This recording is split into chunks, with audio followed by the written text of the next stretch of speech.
more time. That your generations may know that I made the children of Israel to dwell in booths. Read that one more time. That your generations may know that I made the children of Israel to dwell in booths. Read it again. That your generations may know that I made the children of Israel to dwell in booths. Why does God want us to know we're the generations that has come? Are you Israelites? Are you the children of the fathers? Are you the children of the promise? So why does God want us to know that our ancestors was dwelling in booths? He wants you to know that. That's why this is a recurring high holy day.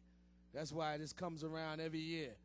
That's why the practice of it was to actually go back to the booths, because he don't want it to be forgotten.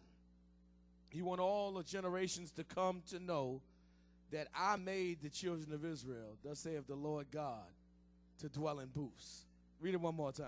Verse 43. Read. That your generations may know. Read on. That I made the children of Israel to dwell in booths. Let's take a look at Deuteronomy chapter 16. Let's look at that. Deuteronomy chapter 16. Like I said, you know, all these customs and these laws that's in the Bible is a clue on who's following God. Do everybody understand that? Everybody got that? That's why they're in there. Okay, let us know who's the people of God. That's why you got it in there. You got people saying they following Jesus. Where's your booth? I ain't talking about your oils and incense either. I know. Deuteronomy chapter 16, verse 16. You're celebrating, you following Jesus. Where you at on Passover? Right? Did Jesus keep the Passover? So if you're following Jesus, that means they got a famous painting out there with some white feet. I don't think the feet are white, but it's some footprints, right? They call it footsteps. Some footsteps, some footprints in the sand, right? You're supposed to follow those footprints. Go on the path that he went, right? Right? Well, where you at on Passover? Jesus' feet wasn't walking towards no Christmas tree. I can tell you that right now. I can tell you that right now. Footprints.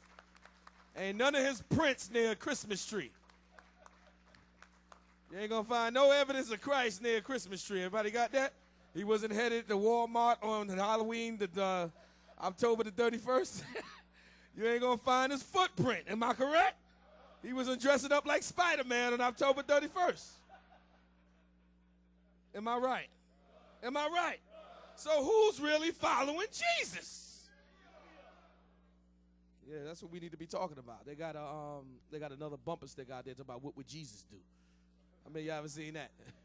What would Jesus, like, you really concerned with what would Jesus going to do? What did Jesus do is what he would have done. Everything that he did. Let's look at Deuteronomy chapter 16, verse 16, because God wants you to know. He wants the generations to come to know that I made the children of Israel to dwell in booths. And let's get some understanding on that. Why is the Feast of Tabernacle a high holy day? Why is this a day of celebration? Why is this a day of a feast? Why is this a day to remember throughout generations to come and ages? Why are we going to celebrate this day forever? Deuteronomy chapter 16, verse 16. Read that. 3 times in a year. Read it one more time. 3 times in a year. Out of all the high holy days, the Lord has 3 high holy days where he wants all Israelite men, all of them. Everybody understand that? To make sure that they are devout on these days. Devout means to be devoted, to be dedicated, that you are there, that you show up, that you give God his reverence. Do everybody understand that? Devout Jews out of every nation under heaven. 3 days. Everybody understand that? You want to make sure he giving a commandment. Make sure you there. Everybody got that, right? If you're not there, still keep it. He tell you when you're on a far journey, he tell you how to do that, which is the next month over. Everybody understand that? But nevertheless, let's read it one more time. Read it again. 3 times in a year. Read on. Shall all thy males. How many of thy males? All thy males. 3 or 4 of your males? All thy males. 1 of your males? All thy males. Read on. Appear before the Lord thy God. And the reason why he said he want all thy females too, but circumstances will not allow you to be there sometimes. So he ain't put that in the law so you don't get confused. Do everybody understand that? But he want the whole nation to make sure that these are days to be much observed. Do everybody understand that? Everybody got that? Read on. In the place which he shall choose. Yeah, in the place which the Lord God shall choose, because the nation gets bigger, it grows. The destiny of the nation of Israel is to be as the stars of heaven. Do everybody understand that? So the place last year might not fit the Israelites this year. Do everybody understand that? So the places was going to be different where God chose the Israelites to come. Read on. In the feast of unleavened bread. The feast of unleavened bread is also called what, everybody?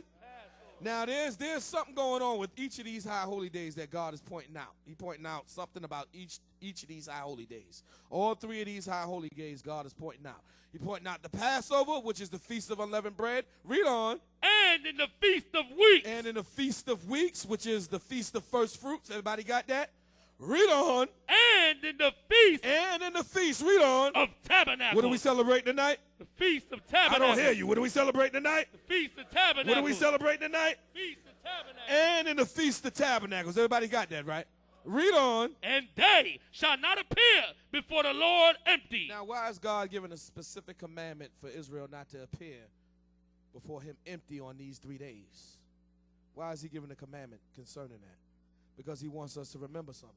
What does he want us to remember? That's why he said that the children of Israel may know that I caused that the generations to come may know that I caused the children of Israel to dwell in booths. What is God trying to get us to remember? When you go back to Jacob in Genesis chapter 28. Let's look at Genesis chapter 28. You come into the Lord's house, he said, bring a gift. Everybody got that? Don't show up empty-handed, which is, manners, good manners, common courtesy. Everybody know that, right? You show up with something. Everybody got that? Somebody invites you to dinner. You show up, but don't just show up hungry. Some people bring their own spoons and stuff. Genesis chapter 28. Right. Let's go there. Genesis chapter 28, verse 20. Down to 22. Let's look at that. Genesis chapter 28, verse 20 to 22. Read that. And Jacob vowed a vow. Read on. Saying, read on. If God will be with me. Okay, so this is the vow that was vowed by the forefather Jacob, the patriarch Jacob. Starts off, if God is with me, if he's going to be with me. Read on. And will keep me. And will do what? Keep me. Read on. In this way. Read on. That I go. And he will keep me in the way that I go. Do everybody understand that? Do everybody got that? Understand this now. If God is going to be with me and God is going to keep me in the way that I go, in this way that I go, read on. And will give me. And will what? Give me. Read on. Bread to eat. He's giving me things to sustain my life.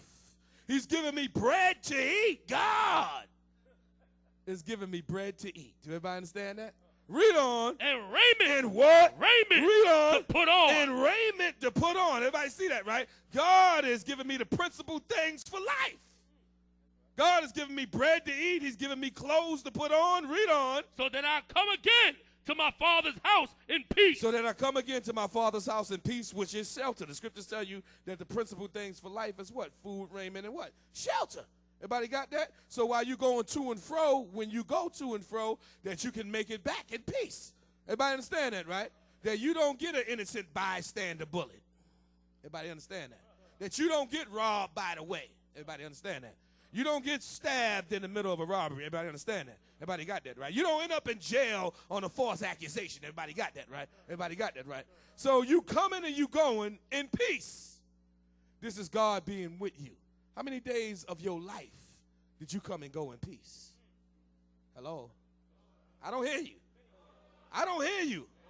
You ain't coming and going in peace? You ain't coming and going in peace.